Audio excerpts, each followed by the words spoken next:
The Gospel according to Mark, chapter 7, passage 3, healing of a deaf and mute man. Jesus left the region of Tyre and went through Sidon to the Sea of Galilee, into the midst of the region of Decapolis. They brought to him a deaf and mute man and begged him to lay his hand on him. He took him aside, away from the crowd, put his fingers into his ears, and touched his tongue with saliva.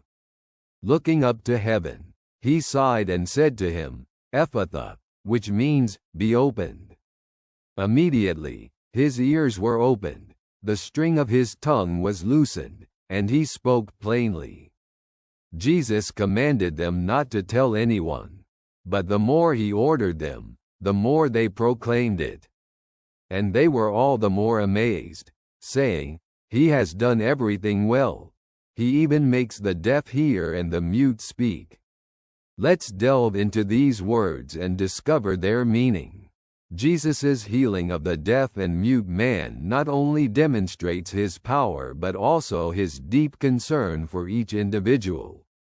By choosing a personal, gentle method of healing, taking the man aside from the crowd, Jesus shows that he does not treat people en masse, but individually, with full attention and respect. This act of intimacy, as Jesus put his fingers into the man's ears and touched his tongue, underscores that Jesus knows each of our needs and wants us to experience healing in a way that transforms our lives and opens us up to new possibilities. Ephphatha, the word Jesus uttered, means, "Be opened." It's not just a plea for physical healing but a call to open one's heart and mind to his workings. The man not only regained his hearing but also his ability to speak, which is a complete healing, both physical and spiritual. Jesus calls us to open ourselves to his presence and action in our lives. Often, our deaf hearts and mute thoughts need to be opened to his word so that we can hear, understand, and respond to his love. Jesus not only performs healing, but he also sets an example of how we should treat others.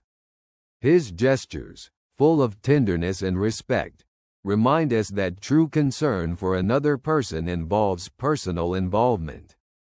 Jesus shows that his love is not anonymous. It is full of empathy and care for each person. Each of us is valued in his eyes, and though our problems may seem small or invisible to others, Jesus treats us with the utmost concern and desires healing in its fullest sense. No matter how tough our struggles may be, whether spiritual or physical, Jesus gives us an example of not only healing in the face of these challenges but also giving hope. Sometimes just one word, one touch, is enough to experience the transformation that only he can bring. Peace and joy be with you. See you soon. Your friend sends greetings.